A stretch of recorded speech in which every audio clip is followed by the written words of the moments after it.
Lilipat tayo guys ng isang bubon. Doon tayo sa kabila. Hello guys, andito na kami ngayon sa barangay namin. Maliligo kami dito sa malapit na resort dito sa amin. Tinatawag na Libong Bubon Beach. Kasi ang init-init dito sa amin. Tingnan nyo ang mga damo na mga kulay yellow na dati color green yan. Then tingnan nyo sa likod ko. Ang init-init. Kaya maliligo kami dito sa tinatawag na resort Libong Bubon Beach.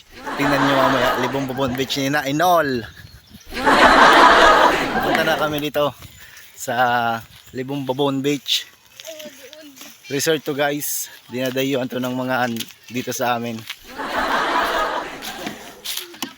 Ito ang mga dala namin, sabon at tabo para sa pagkuha ng mga tubig. Ang init dito.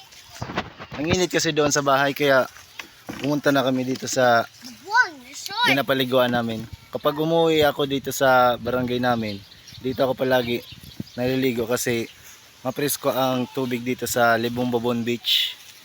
Ito ang Libong Bubon Beach ni Nainol. Dito kami naliligo kasi ang presko ng tubig dito. Kasama ko nga pala ang dalawa kong pamangkin na mga pasaway. Ito, kahit itong Libong Bubon Beach namin dito ay konti na lang ang tubig dahil sa sobrang init. Samahan niyo ako maligo. Maliligo ako ng maganda. Let's go! Maliligo na tayo dito sa Libong Bubon Beach ni Nainol. Ito ang resort na pinupuntahan palagi namin kapag mainit sa bahay. Tara, maliligo na tayo.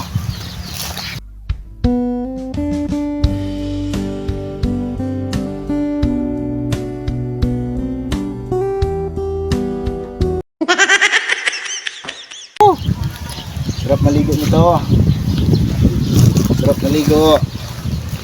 Sarap maligo. Tara, samahan niyo ako maligo. Maliligo na kami. Maliligo na kami. Woo! Woo! Sarap!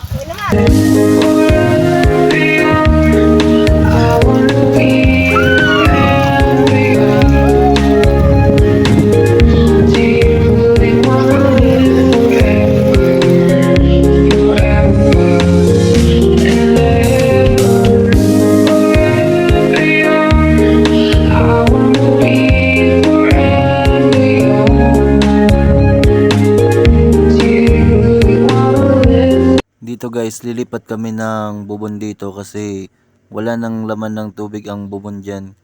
Ito ang unang bubon kasi palaging pinapaliguan.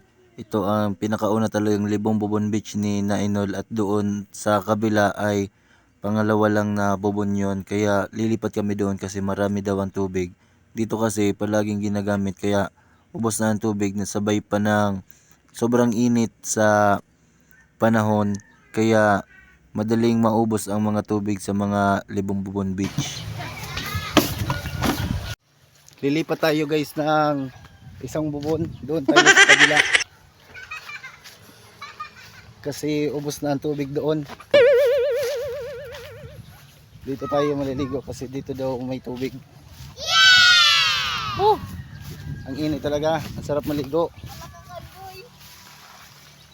Ano? Kukuha na ako ng tubig.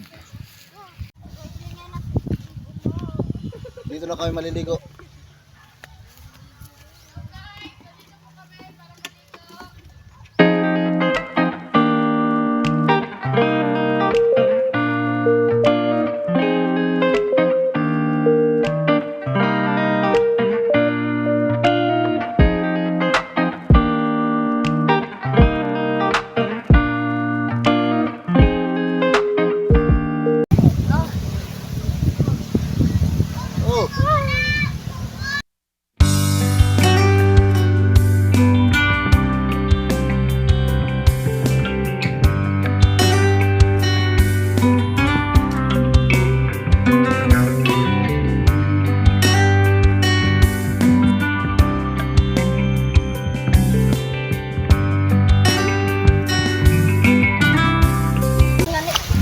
Tapos na kami maligo.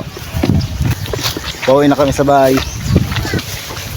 Sarap maligo dito sa Libong Bubon Beach Resort ni Nainol. Pauwi na kami, tapos na kami maligo sa Libong Bubon Beach Resort ni Nainol. Inol. presko-presko dito. Uy, boys. Kapag umuwi kasi ako dito sa barangay namin, palagi ako naliligo doon sa Libong Babon Beach Resort ni Nainol kasi ang presko-presko ng tubig, ang sarap-sarap pag naliligo. Sa una ay malamig pero pag tumagal ka ng bumubuhos ng tubig, doon mo na matatamasa ang presko at wala nang init kang mararamdaman. Kasi dito sa amin, ang init-init dito, kahit ang mga klase, ang mga pasok ng mga estudyante ay naapektuhan na sa sobrang init ng panahon dito sa amin. Tiro nyo ang mga damo kulay yellow na hindi na berde dahil yan sa sobrang temperature ng init dito sa amin. So ayun, tapos na kami. Salamat sa pagsama sa aming pagligo. Bye bye.